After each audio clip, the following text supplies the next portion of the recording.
Yo team, what's up? Today I'm going to go through my workflow for how I do DJ mixes in the studio. So base outline for that is crate digging and playlist creation, creating the mix, the studio mix in the DAW. I'll talk a little bit about how I used to do it in Ableton and then show more about this one that I did in DJ.Studio. Let's see, that's 2. Number 3, exporting the audio and video from the DAW. Then number 4 will be YouTube copyright considerations.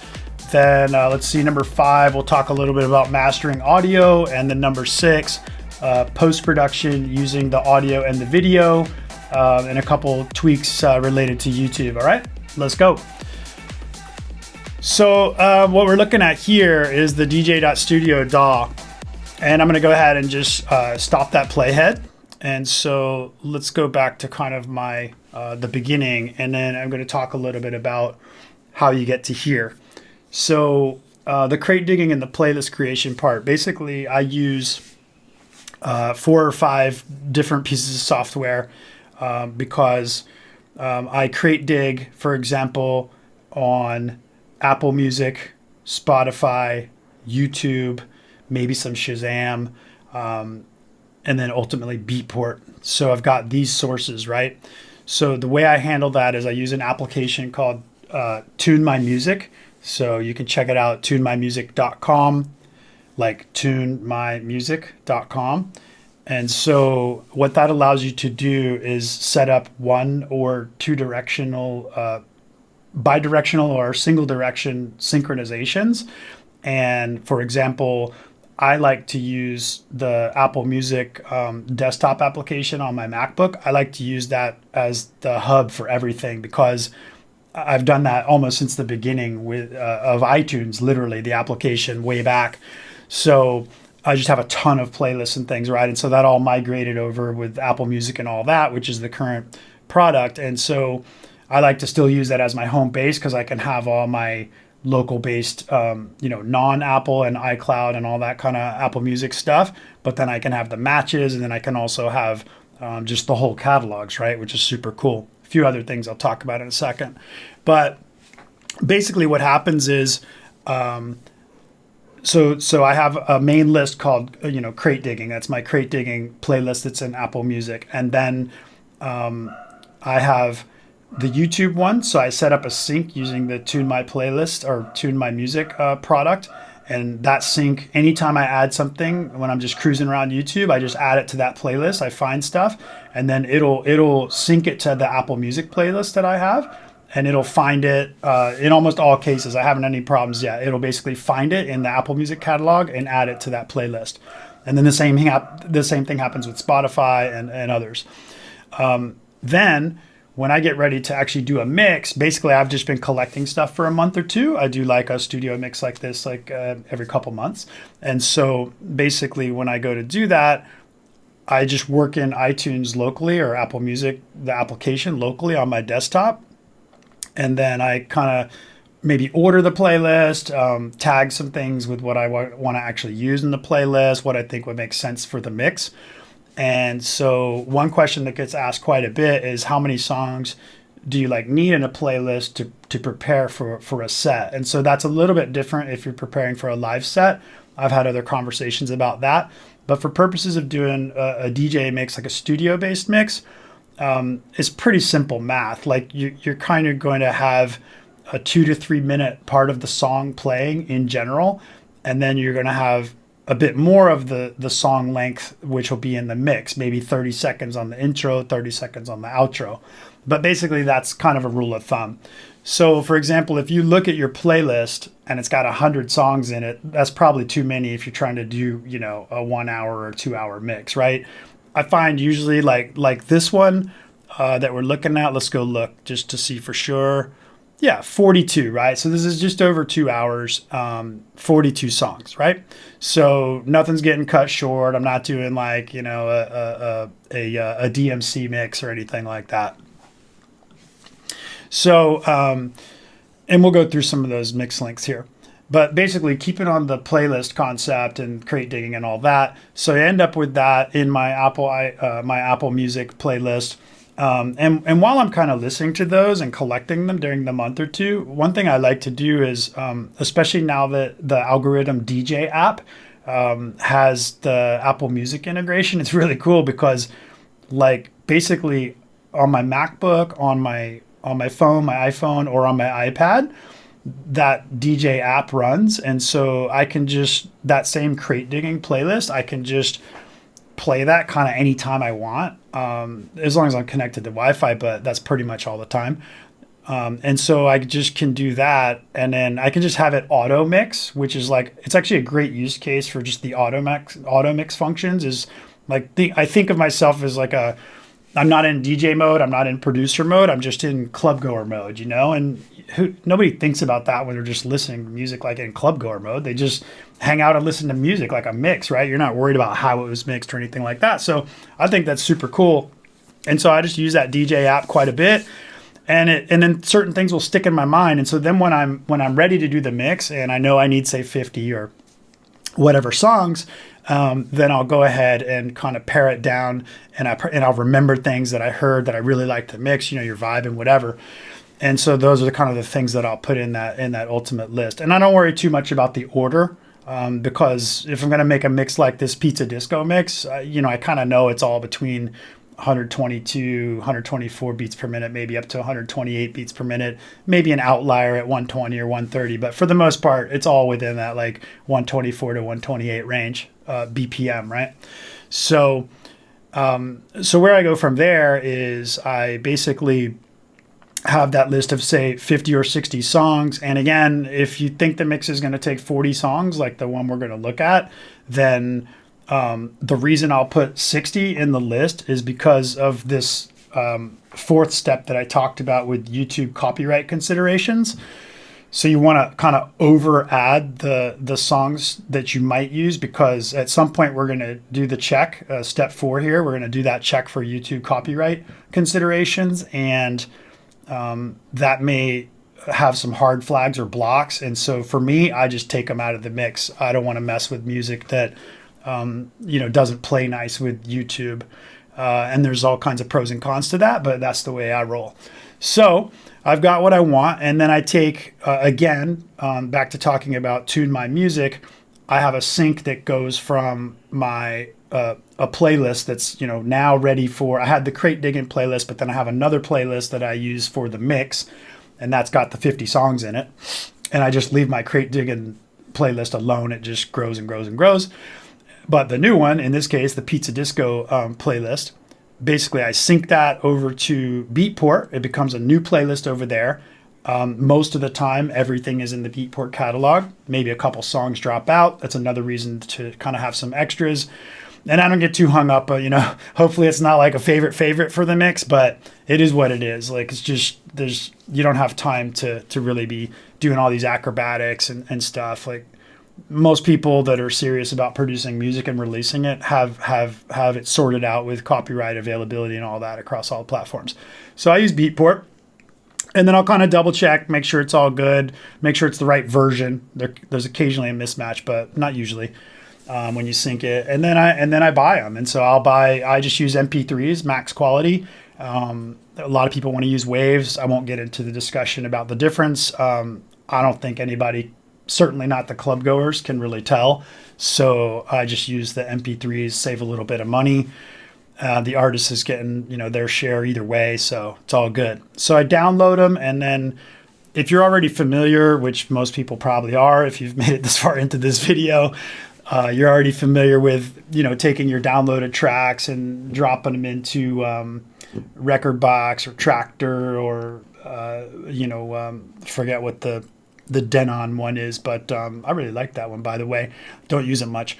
But so you've got this folder of tracks. That's cool. And then at that point, you're kind of segueing over to creating the actual studio mix, which was my point too. So creating the studio mix itself.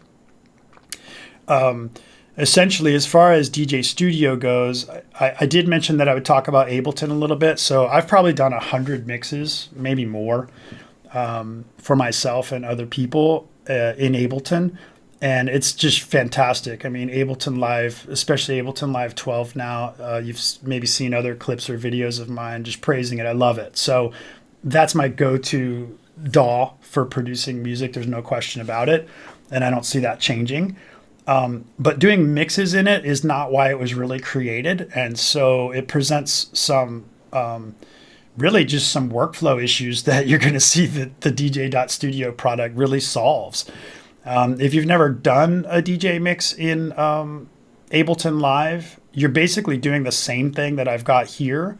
So in looking at this pizza disco mix here in DJ.Studio, just shrink this a little bit in this view.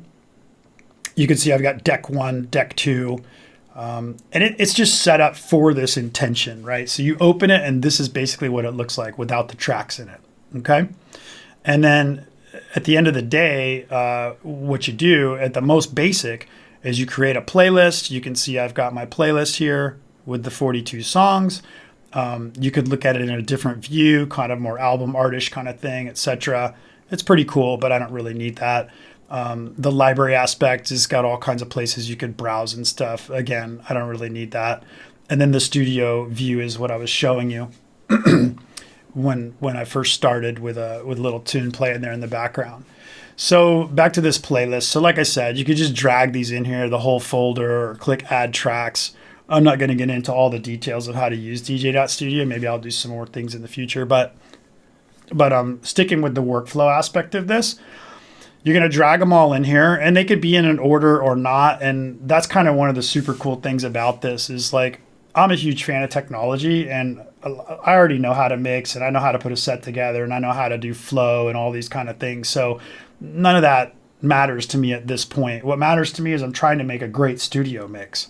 So I can't remember every single thing all the time. And then sometimes, so it has an auto mix function is what I'm referring to here, right? And so I think it's great because just like I like to use the Algoriddim DJ app, just casually listening to give sort of mix ideas and maybe transition ideas and inspiration, at a minimum, this does the same thing. And since the company that makes DJ.Studio, they also either make or co-develop the mixed in key product, which a lot of you might have used before. If you don't know that product, it's definitely a staple in the world of determining the key and these energy ratings and BPM and stuff like that for songs. So again, that's mixed in key if you're not familiar with it.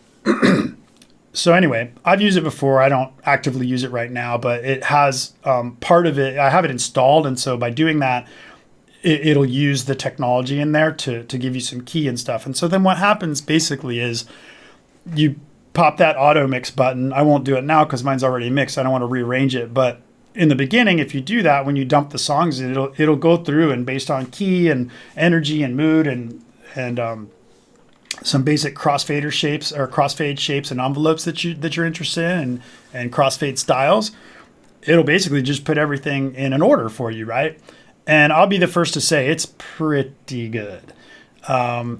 It makes a lot of decisions like that I probably would have made or wish I had made if I had heard them later done by somebody else. And so I think that's cool because like I said, I'm trying to make the best studio mix I can for the vibe I'm going for to be played over YouTube. And I think about that differently than I do a dynamic nightclub set, okay? This is a listening experience for people, pre-partying or hanging out, road trips, whatever, that are into the kind of music that I'm curating here. And for me, that's what this vibe's all about. All right. So, you've got all the metadata, all the info. It's all in here. It's awesome. If you don't like the auto mix or whatever, you just can't get it to do one that you like most of, you can always turn that off, and then you can just start reordering these. These are all locked. That's why they're green, except for the first one, which I'm going to use for an example. But basically, let me go over here to the studio part, right? So to give you an idea, just the quick overview of the studio aspect in these two channels, it puts them all in. You can see there's a lot of information here that you just wouldn't have by default in Ableton. And I don't think they'll ever do this, nor do I think they should ever do this, because this is very specific to mixing for kind of radio or pre-mixed mixes. We could take a laugh about some of the dead mouse stuff and whatever about everybody doing pre-done mixes, and then James Hype got all crazy about it, and they're like going back and forth about pre-mixes for festivals like EDC or not or whatever. Look, I don't really care. I'm not the guy to sort that out. They can sort that out. But what I do like, and I do know, is if this is what you're trying to do, you get all this extra information. It puts in sort of song sections like intro, and it has some terminology that's pretty common with making music, like the chorus and a down and an up and this kind of stuff. And then the outro. And I don't really use that too much because I already know from looking at the waveform and just experience DJing. So I'm not really too reliant on that. But I think it's pretty awesome for, first timers, people getting into DJing, whatever, that kind of stuff, right? So, so you can see that it's, doing that along the way in most of these. And like I said, it does a pretty great job of picking all of these things. So a little bit about like Ableton. You can see when you get to the mix in here, right? You can see that there's some envelopes. So in the outgoing track, or the one that would be currently being played, like this, right? So that's the one up here that's about to start getting mixed out. And so you can see in this case, I've just left the volume constant, and then I like this particular length to bring it down to minus 20 dB in this particular case. And then this yellow line is more like an EQ line. And in this case, it's basically doing a bass swap, would kind of be the nomenclature there, right? So by default, when this mix got auto mixed, so to speak, I did some track rearrangement. I didn't love some things. I did some track deletion. I just couldn't figure out a mix I liked. And then ultimately, because of YouTube copyright stuff, I had to pull out some more. I'm going to talk a few more awesome things about that in a minute. But so you can see all these mixes. They've all got these fades, all this stuff. So one really cool thing right off the bat is that, number one, Ableton won't do all this. It doesn't have like presets. You can see in this transition section here, and then you can see all of these, bass swap, crossfades, high, low, all these different kind of options. So there isn't a concept of that in Ableton. I'm sure someone in Max for Live or whatever could maybe come up with some ingenious stuff, but I can't find it anywhere. And I've always done them, manually or, had some copy paste type stuff. But no matter what, you just don't get as quick of a workflow. And again, I love Ableton. It's not a comparison from that regard. I think these are just totally different tools. So continuing on, let me just play this mix and you'll get a feel for what it did. And I know this first mix, I remember it wasn't what I originally had, because I had to pull out like it was a Purple Disco Machine track that I really loved, but there were flags and all sorts of complications on YouTube. So I yanked it out. Purple Disco Machine, if you see this or a clip, talk to your people, get the YouTube thing sorted out. But let's just take a listen to this.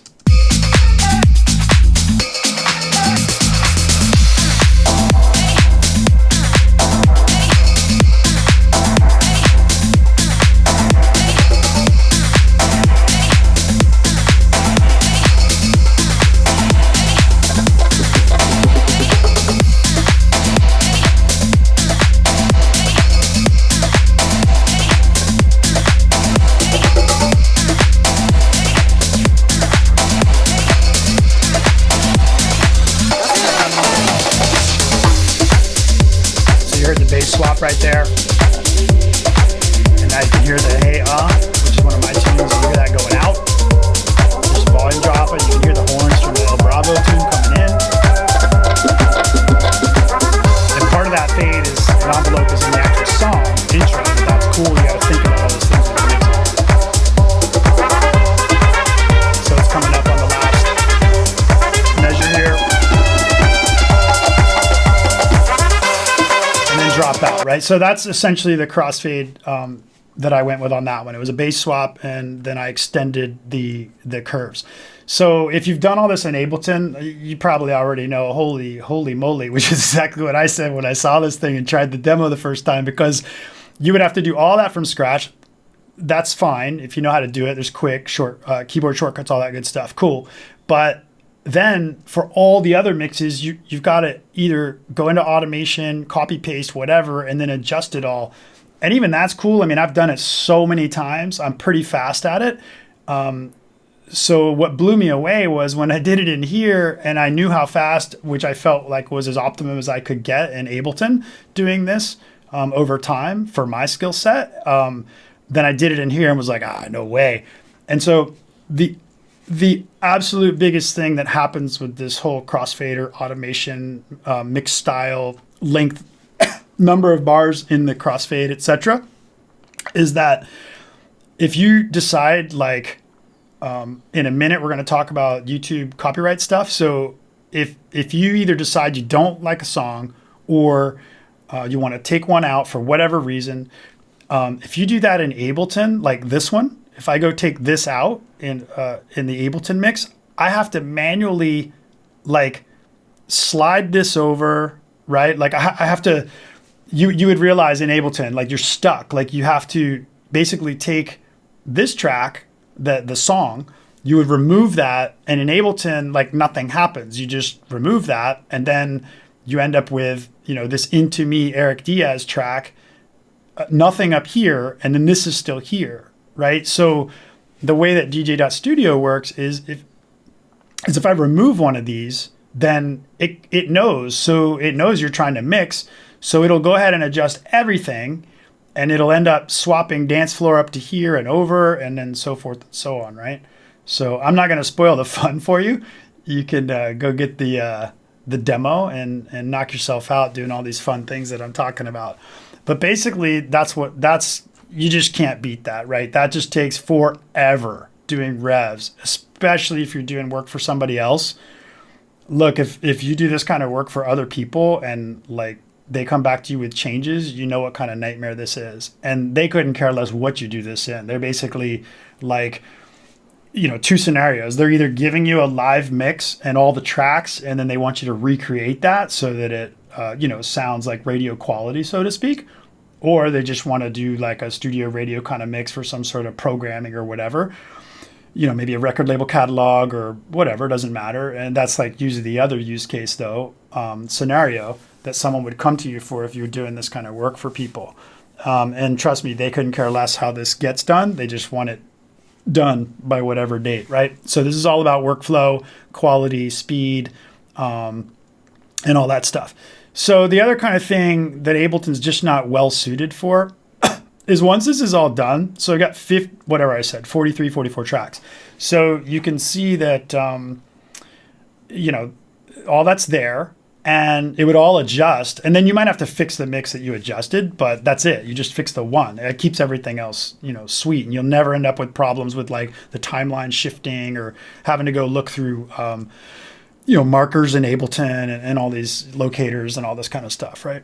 So yeah, so that's pretty powerful. And then there's a bunch of other stuff. I'm going to go back to that first mix because it's unlocked. Yeah, so this one, and then you can see it opens up the options in here.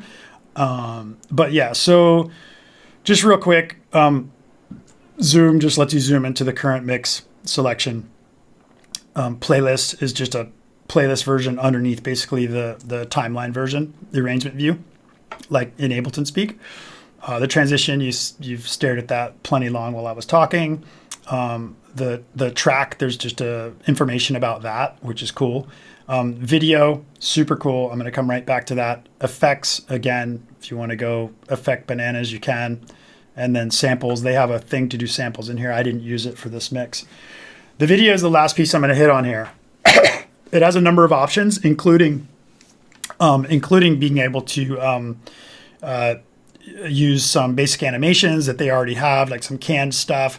Shader Toy, if you're not familiar with Shader Toy, it uses shaders, which is a base concept from video game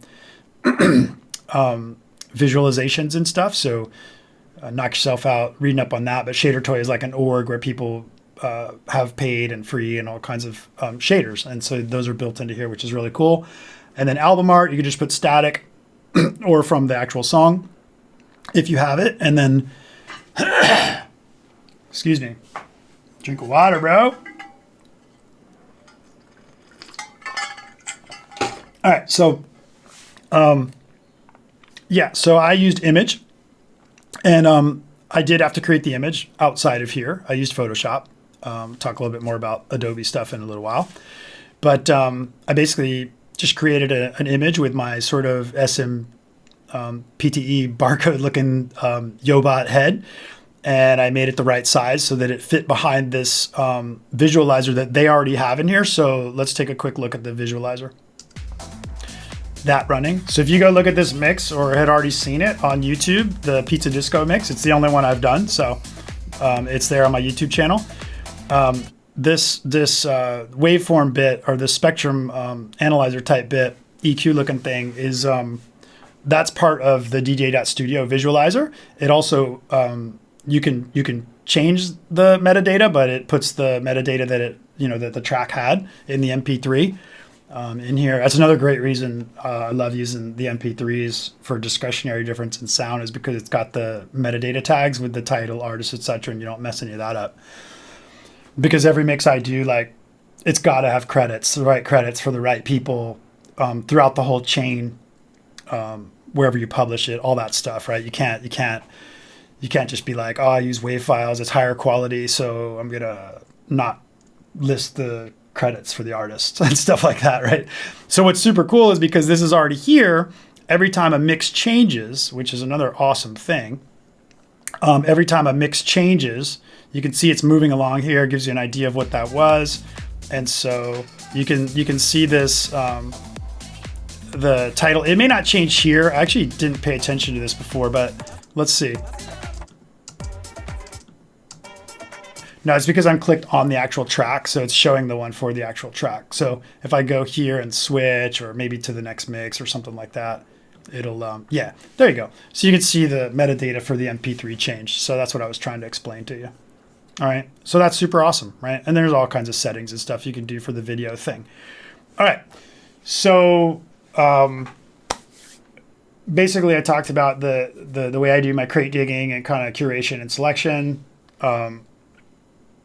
And then specifically for this type of mix, I talked a little bit about the creating the actual studio mix in DJ.Studio, and then just a little bit of the pros and cons, both how much I like Ableton and then the DJ.Studio for what they're great at. And then this can also do the video output, which is pretty awesome. So the next thing is just exporting the audio and video. So there's great tools in here. I'm just going to kind of go back to the track mode, but basically, it's got export modes. Let's see, I forgot where it was actually. Oh yeah, they don't even. Yeah, export. Yeah, so a whole bunch of stuff in here. I'm not going to go through all the options, but I will say there's some cool stuff in here that's worth mentioning. Without showing every single one. So number one, this is all I used when I did this, because I just wanted the export to the MP3 or WAV. I went ahead and exported WAV because that's just what I'm used to doing, even though they're MP3s that were the actual tracks.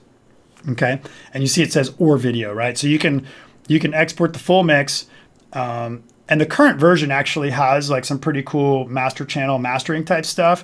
I might have tried that if it was there when I did this mix a couple months ago, but it wasn't. So in that scenario, I went ahead and exported to WAV, and then I exported the video. So then I have those two files, right?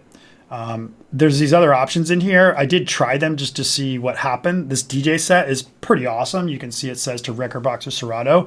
Initially, there was a couple issues with it exporting the hot cue points for Rekordbox in the right order.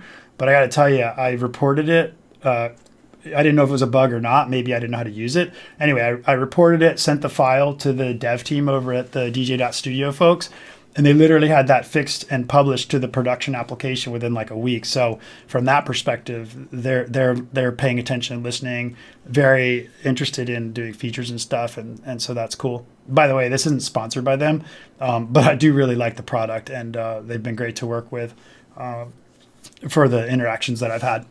And then I didn't try the Ableton Live export, but that's cool. And again, if you've done these like this, these studio type mixes in Ableton forever, at a minimum, you probably benefit by some of the tools I explained that really aren't in Ableton and that it's not really meant for. And then you could always export it with the right license type, the Pro type, and then you could, go into Ableton, knock yourself out, or if you're maybe super pro and you work with 2 or 3 people collaborating on, really, really high exposure, high shows,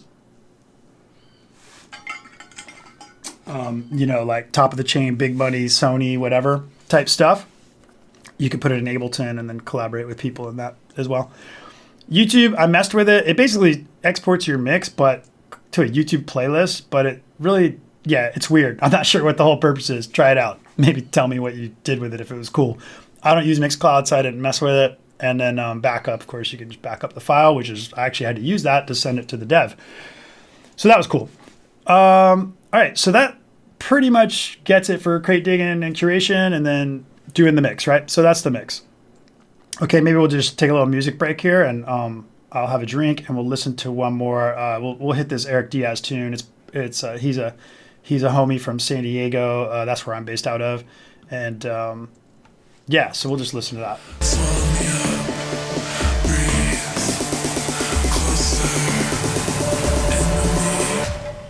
Closer. Enemy.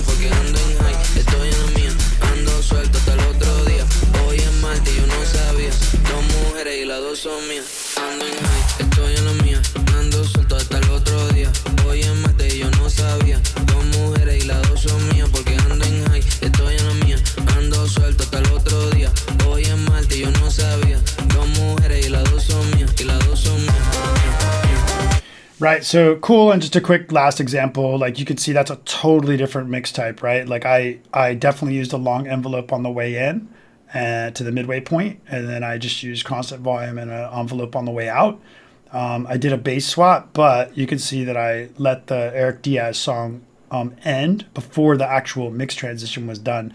So you can go bananas with like the flexibility in things. It's not like you just have to let DJ.Studio line it up and do whatever it says. Like you've got a lot of flexibility there, right? Cool. So I just did exporting audio and video. Let's move on to the YouTube copyright consideration stuff. So if you've ever uploaded a mix to anywhere, you're aware that there's various levels of flagging and systems that determine copyright things and what they do to you, based on finding some copyright violations or whatever, right?